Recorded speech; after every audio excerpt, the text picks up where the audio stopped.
We're here commit a bit of high treason. You fucking you! You bloody bastard bitch! Bloody fuck you, bloody!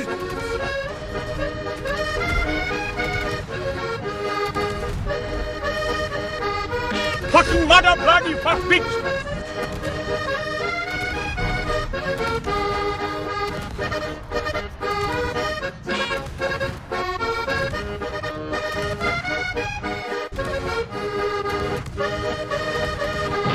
Why you fuck me? I fuck you, bloody!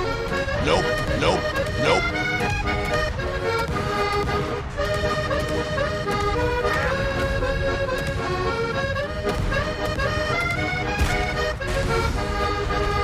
Problem solved, sir. Enemy cruiser destroyed. Fucking bloody bastard!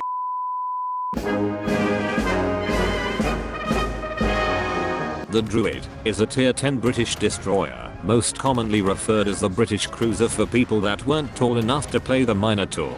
Like the Minotaur, the Druid follows the same concept of maximizing AP DPM at the cost of everything else, such as stealth, flexibility, and most importantly torpedoes. 3 particularly important things one would expect out of a destroyer. And all of that is to get this one-of-a-kind 5-inch main guns, sharing the same gimmicks as its bigger brother, but with much faster reload, and much better shell velocity. The result is a very high effective DPM, good for dealing with anything at any range, as long as your brain is capable to do a massive workout of having to constantly adjust the aim.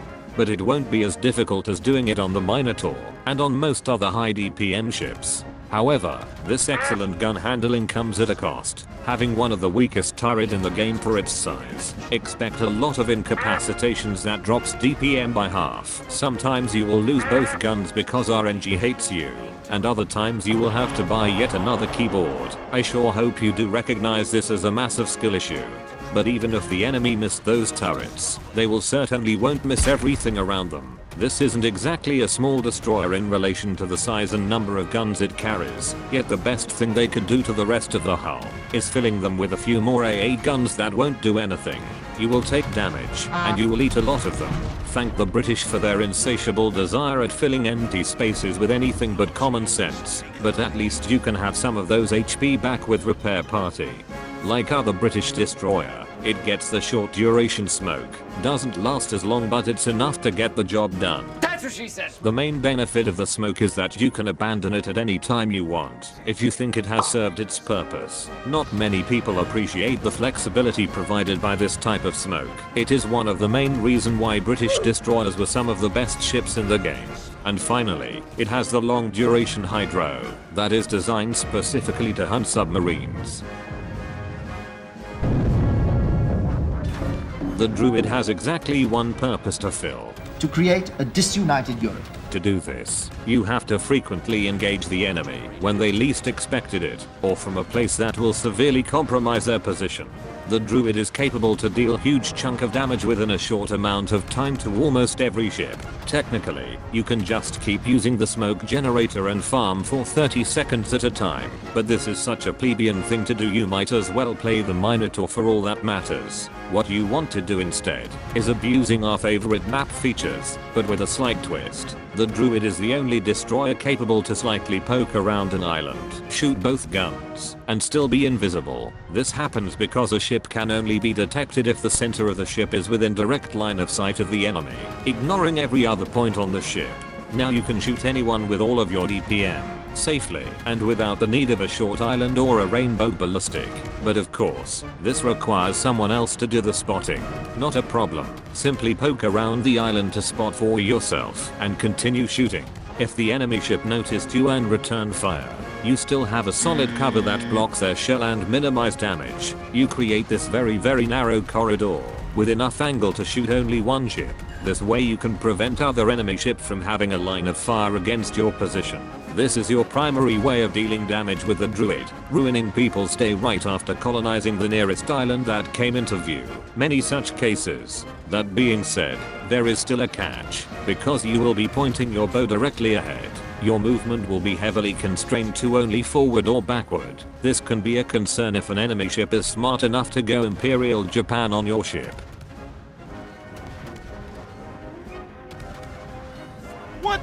are you doing?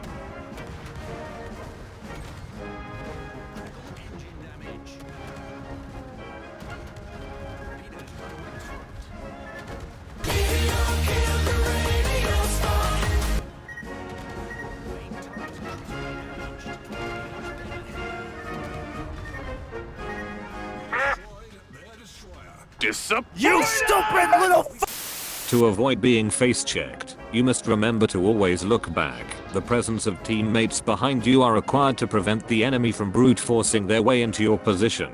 Without torpedoes and decent gun angle to kite and retreat, the Druid will be at its weakest when it's being forced to fall back. So if someone is running you down, immediately turn away, use the smoke, stop shooting, and get out. The only exception to this rule is when you are being engaged by an enemy destroyer. If that's the case, then focus your effort to return fire. The very high hitting DPM, broken ricochet angle, and short fuse can make short work of almost any destroyer.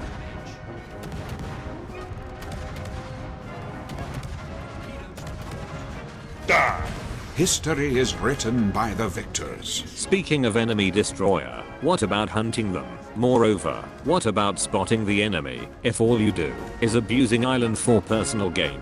Well, let me explain.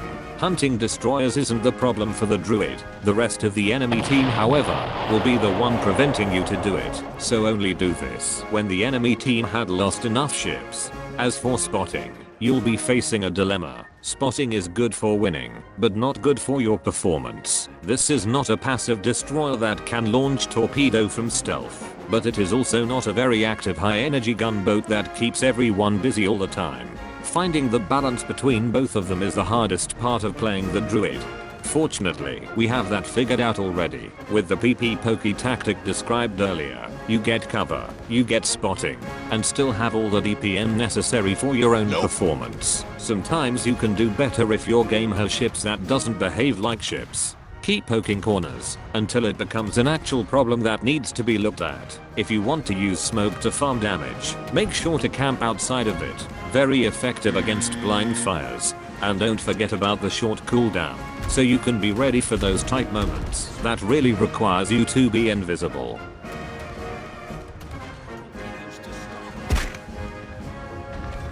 What makes the Druid a very unique destroyer is that it doesn't need to cover a lot of map area, doesn't need to constantly dodge return fire, and doesn't have to spend minutes repositioning. You simply focus on what is ahead, finding the right spot to spam the enemy, while staying in front of your team, and doing both without dying.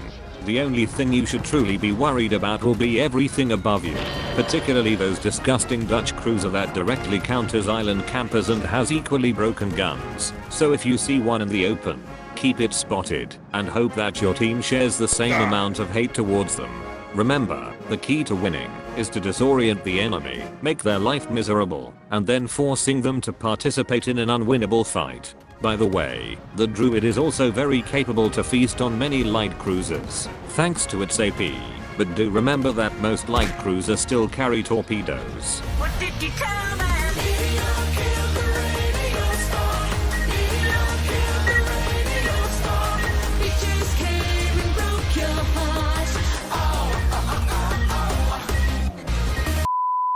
This is how to play the HMS Claymore. You take preventative maintenance, last stand, superintendent, and concealment expert, then take survivability expert, extra heavy ammo, adrenaline rush, and finally main battery and AA specialist. For the upgrades you take main armament mod 1, engine room protection, aiming system, steering gears, concealment, and main battery mod 3.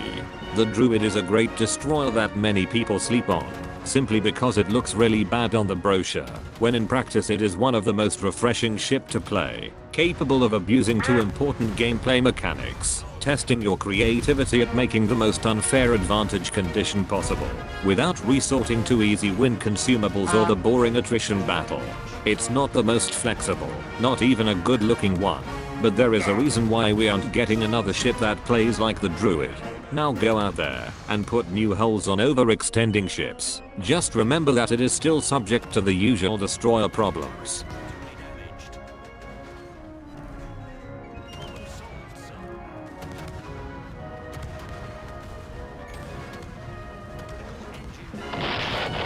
Complacency is so dull.